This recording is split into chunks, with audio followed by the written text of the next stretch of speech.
recognition of your determination in pursuit of a seemingly impossible goal, and for your far-reaching vision to see what no one else saw when you started FedEx nearly 40 years ago, for your strong leadership and management of enormous logistical challenges, and your dedication to your 285,000 team members who help you meet those challenges every day, and for your ongoing global humanitarian outreach to help those who need help most.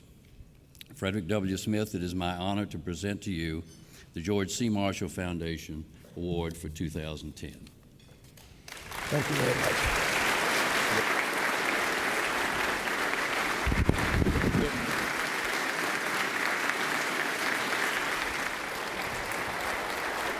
Congratulations. Thank you. That's great. Well, we are going to spend a few moments. The foundation asked me to have a conversation with Fred, and so I've got the kind of tough questions I ask on Fox News Sunday. I'm going to start with whatever happened to that professor who gave you the C. Now, that was a good grade for me, Chris. I've never been anything but grateful to the man.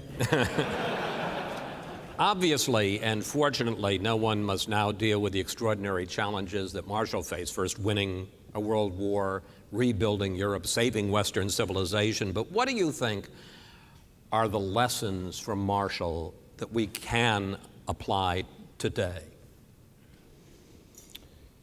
Well, I think Marshall had some truly unusual traits well ahead of his time. I mean, remember, this is a man that was not particularly sophisticated prior to World War I in terms of global matters. He went to France as part of the American Expeditionary Force. But he clearly understood, as few others did, possibly Cordell Hull, a great Tennessean, would be in this group, the tremendous integration of the world and how modern communications and transportation were making it a very small place, and it would be impossible for the United States to simply remain isolationist and on the side. And from the time World War I ended until World War II began, Marshall deliberately set out to create a group of officers in the U.S. Army that would be capable of projecting force around the world and going overseas and prevailing. And I think, you know, to think of his VMI education and then so forth, and then he grasped all this and does all of these things, that's the kind of far-sighted leadership I think the country needs, is to look over that horizon and see what needs to be done. Well, which brings me exactly to the question I was going to ask you next, which is this ability, and I talked about it in my remarks, to see around the corner in 1938, to understand that an army of 175,000 was grossly undermanned, and to start building that long before we got involved in World War II. How is it possible to consciously develop this mindset so that you not only can deal with the problems that are right in front of us, but also the situations that don't even exist yet?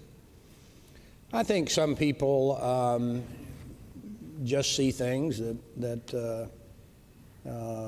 others don't.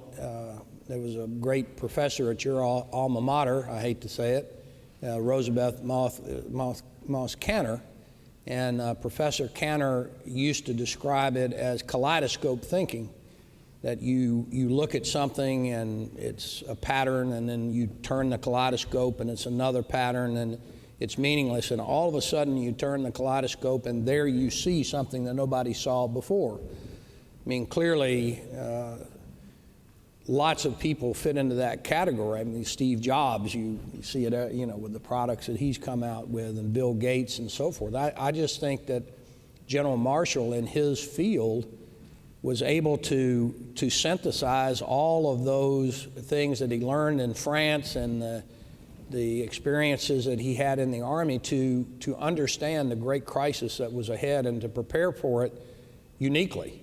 And for those who don't know it, he ran the Army school at Fort Benning and I think at Leavenworth too. And he compiled a list of officers that he felt in time of emergency would be the ones that he should promote if he were put in that position. And he was put in that position, and he did promote them with fantastic success over the heads of many, many other officers who were seniors to the ones that had impressed him. So he was able to see that however it came about. Well, you talk about this cadre of officers. They were known as Marshall's men, and they were about 200 officers that he trained at Fort Benning and then put in positions of tremendous responsibility to exercise his strategy. As the head of a global enterprise with 285,000 employees, how do you identify leadership, and then how do you transmit a message and a mission so that they will implement your strategy?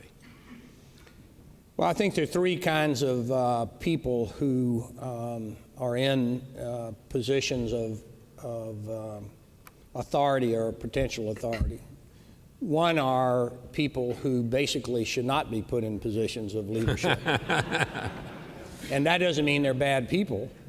They may be great individual contributors, great scientists, whatever the case may be, but their particular skill sets don't lend themselves to the management of or leadership of people. Then I think the second group of people are people that can be taught to be effective leaders.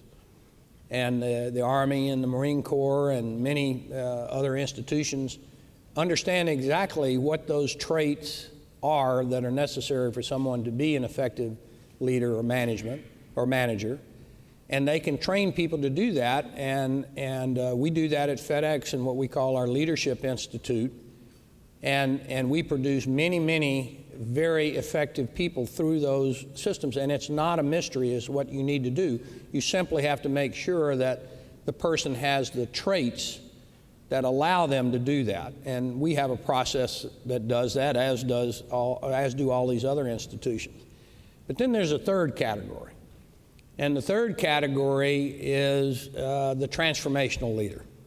That's the person that has that, whatever it might be, on top of those fundamental leadership skills that are able to coalesce people around a vision, a common set of goals, to inspire them, to get them to go on a common journey together. And I think that's a very rare thing, and I think Marshall had an extraordinarily keen eye for it, and that's why he was able to see the Eisenhowers and the the Bradleys and the people that he put in charge of the war effort. He was also smart enough to know that there are, in that second group of people, some real characters that perhaps can't be transformational in the broader sense, but in terms of a particular mission, they are without peer. And I think that's why he agreed with Eisenhower on Patton to put him back into the fight. So he just had that capability, and I think a lot of other people have that I've seen in life, but Marshall almost uniquely. I think Joe Gibbs had a lot of that capability, and it's very similar to the football coach in knowing those people that can truly be the difference makers. That's a skill set that it's clear every Saturday and Sunday is not held by, it's not part of every coach's makeup. But there are certain ones that fit that category.